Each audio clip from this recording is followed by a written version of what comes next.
this is Lisa from Mobile Tech Review, and today we're going to do a smackdown between two high-end tablets. We have the iPad Air here and the Samsung Galaxy Tab Pro 10.1, the new kid on the block. They're both $499 for their 16 gig Wi-Fi only model.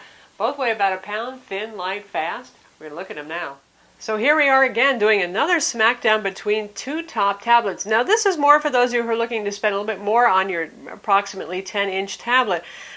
Samsung makes the regular Tab 2 and Tab 3 lines. Those are kind of affordable mid-rangey tablets, and obviously you can get older versions of the iPad, full-size iPad that is, for less money. But we're looking at the latest generation iPad Air, $499 starting price for the 16 gig Wi-Fi only model. And here we have the Samsung Galaxy Tab Pro 10.1, also $499 for the 16 gig Wi-Fi only model. Both are available now. As you can see, they're about the same size. There's going to be an aspect ratio difference because, as always, Apple does a 4:3 aspect ratio, 2048 by 1536 pixels here. On our Samsung, we have more like a 16:10 aspect ratio, 2560 by 1600 pixels. So a bit higher pixel density there, about 30 ppi difference. Now, you're talking like 264 versus 298 ppi. Those are both very high pixel densities, and looking at either of these, you're going to say they're very sharp. They're also very colorful. Obviously, they both have colorful backgrounds on them right now. Really nice color saturation. A nod to the color accuracy for the iPad, a little bit more accurate, but both of them are very pleasing to look at, and Samsung gives you a couple of different color profiles to choose from. We have the white Samsung, we have the black iPad. Both of these are available in your choice of black or white. Sorry, no pink, no blue, no chartreuse, just black or white. The iPad is always very simple. You have a home button, nothing else. You have your field of icons. It's iOS at its best, or its worst, depending on what your preference is. You really can't customize that much other than moving your icons around. This has a physical home button in the center. It drives some people crazy, and we have back and menu buttons that are capacitive next to it. A little bit easy to touch those guys by accident, but those are traditional buttons for Android there, so it's par for the course. It's proper. Of course, this is Android, so you can highly customize your desktop, whatever widgets you want. Like we have the big new clock, weather, calendar, everything widget here. Shortcuts to your applications. You can put more widgets here if you want, and this has the new Magazine UX, which is pretty much like Flipboard with some value added on there. So kind of a very visual experience for getting to all sorts of newsy related information. And there's a couple of shortcuts too that you can put on there for things that are more related to what your tablet is doing. Like we've got a calendar widget here, we have a shortcut to Handcom Office, and that would show the most recently used documents on there. Not a whole lot of widgets there for the non-news kind of genre stuff, but still, it's attractive, it's new, it's what Samsung's doing now.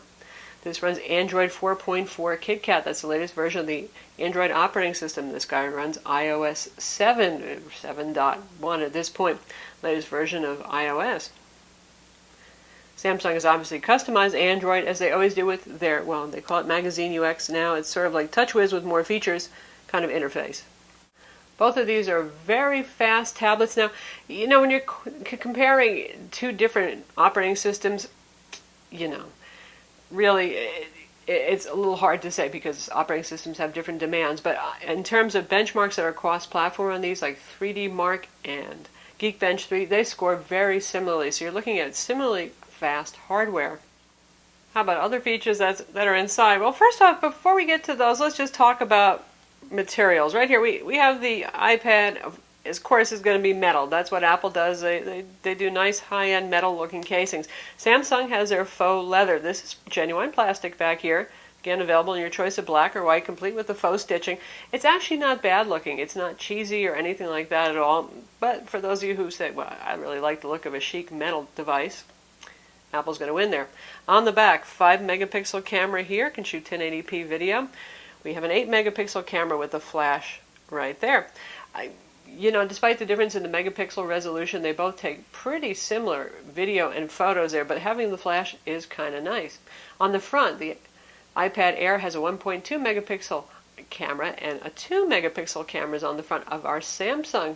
And as you would guess, it's got a little bit brighter, a little bit sharper video there. Apple doesn't do much in the way of connectors. They like to keep everything simple. You get your volume controls, you get your volume, you have a rotation lock on here, and we have a lightning port on the bottom. And that is for syncing and for charging. Stereo speakers down here. So you're not going to get a lot of stereo separation because, well, they're both down there. Samsung, like all Android tablets, a little bit geekier. We've got our USB 2.0 port here, a microphone. Apple also has a microphone on theirs. Stereo speakers, one on each side, flanking, so you get better stereo separation. About similar in volume, but I do always prefer a little bit more stereo separation. Micro SD card slot, compatible with high capacity cards, so expandable storage on our Samsung. As you know, no expandable storage on Apple. And up top here we have an IR blaster. This has an AV remote control to control your home theater gear. Apple, of course, doesn't offer that on the iPad, though there are accessories you can buy that will do that. Volume controls are up top, power buttons up top. Both of these have a 3.5mm headphone jack. Now for our side view here, you can see these are equally as thin. They're both very thin, very light. 1 pound tablets is about as light as you're going to get for a 10-inch tablet. iPad 9.7 inches, Samsung Galaxy Tab Pro 10.1 inches. So here comes a perennial part of our Smackdown whenever we do Android versus iOS. Application ecosystem. Besides the customizability that we showed you versus not so much customizability on the iPad, the ecosystem on Android has really caught up a lot. I'm not talking about, oh, well, you got the major apps, you've got Flipboard there, you've got Netflix and the Weather Channel. Yes, you have all those things, but even smaller, more obscure apps. For example, we've been reviewing a couple of cameras lately, and both of them have Wi-Fi, Canon EOS 6D and also the Sony RX10, and they have applications available for remote control and transfer and stuff like that. I consider that kind of a little more niche, a little bit more marginal, available on both platforms. So pretty much, I don't think you're ever going to find any reasonably commonly used application and not so commonly used application that isn't available on both platforms. Where iOS still comes ahead is having more tablet optimized applications. That is meant to run on the bigger screen, not just a stretched out phone UI. You know, people give Android a hard time for that. And all the big players and applications, again, your Netflix, your Weather Channel, IMDb, all those things, they are available in tablet optimized applications for the Samsung. But for example, my camera applications only available in phone size. So it's going to stretch and fill the screen. It's not like you're going to look at a teeny window or something like that, but it won't look as high quality and sharp. So there's one thing. And then the other thing is there are still more high quality games available for the iPad. It's getting real close with Android, and they still sometimes come out sooner for the iPad. So if gaming is a big part of what you want to do, keep that in mind.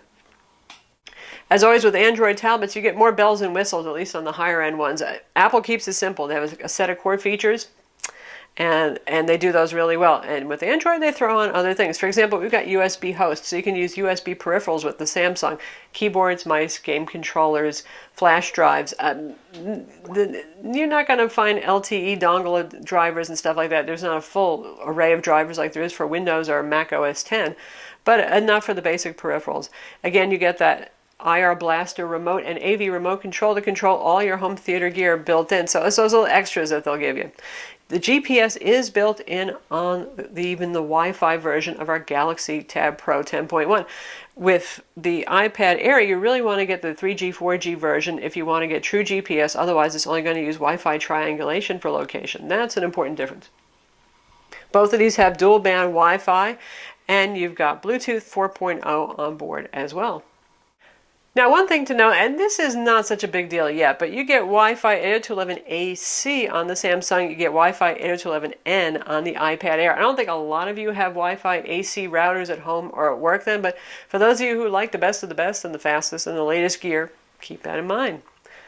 Another thing is storage capacities and 3G, 4G, LTE. Right now, the Tab Pro 10.1 is available only as a Wi-Fi model. I'm sure carriers will eventually pick it up, but right now they have not picked it up. When it comes to storage capacities, it's currently available in the US only in 16 gig. I would expect a 32 gig to follow. Usually that happens with Samsung, but who knows. With the iPad Air, you can get 16, 32, 64, and so on. So there's more available storage options. Of course, Samsung fights back a little bit there because you can actually expand, again, with micro SD cards, so your storage situation is a bit more flexible there. But for those of you who really want to carry a lot of media files on board on internal memory, the Samsung is going to be tight. Another important difference for those of you who like to watch a lot of movies, here we have YouTube videos up from our own channel, and the widescreen aspect ratio, you can see a lot less black bars going on versus the iPad, because this has a 4:3, a more closer to squarish aspect ratio. So you're going to get a video that fills more of the screen with today's widescreen videos on the Samsung. Now, you can still see just by height here, we're not too far off. You're not missing that much in terms of content here, but it's enough that I do like widescreen tablets better when it comes to movie watching. Now that changes when you're reading books. Now we've got iBooks open here. We have Google Play Books open here. Those are the pre-installed book readers. You can put Kindle, Nook, you name it, on any of these that you want, just EPUB readers. So you're not limited to just what's built in with either of these. And you can see that this is just a little bit more book-like. This is a bit more stretched out. Now if we put these in portrait orientation, that's when it starts to look a little better for the iPad. That looks pretty nice and book-like.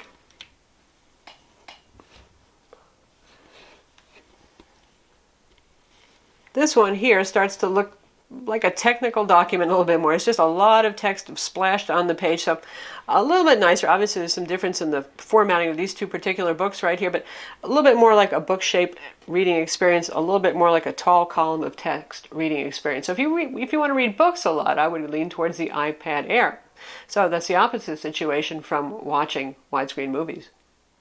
So how about magazine reading? Both of these have very high pixel density displays, very high quality IPS level viewing angles going on here. So we have the Nat Geo going on here, and we have House Beautiful over here. So not the same publications exactly, but you get an idea. These will work in portrait or landscape modes. It does depend on the magazine reader that you're using at the time. Both of these are very clear. Even right here, there's very small text, and some of it's like a light blue, and it still looks just fine. Nice and easy to read. However, I would give the Samsung an edge for a bit higher contrast there. That's just really super sharp. So high contrast can actually be a little tiring on the eyes, but I think most of the time we prefer it because it makes things easier to see. In both cases, really sharp. No matter how small the text is, it's going to be pretty amazingly readable here. So both are good choices for magazine reading. How about office suites? Now, a lot of you folks just use tablets for leisure and you don't much care about that, but both of these come with really good office suites. Here we get the iWork suite. That's included with the iPad Air. It's actually not there on the tablet, but you can download it for free. You get Apple's equivalent of Word, Excel, and PowerPoint. And here we have HandCome Office. That's a special thing that Samsung's doing for their Pro line of tablets.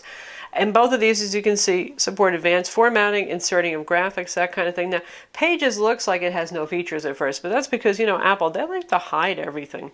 So, if you select some text, here's where your formatting comes, like your bold, italics, outline, left-right justification, that sort of thing. So you've got features there. And if you want to throw in, say, photos or charts, all that sort of thing, you can do that. So there's more features here than meet the eye. With HandCome Office, it's pretty easy to see. That looks a lot like MS Office 2013, only things are just big enough to tap on, which is nice. So if you tap on a menu, you get, again, it's very much like Office 2013, a whole ribbon of features. And you can see this is very feature rich. So HandCome Office does win. For those of you who need something as close to MS Office 2013 as possible, HandCome Office, included with the Tab Pro line and the Note Pro line, is just, it's unbeatable.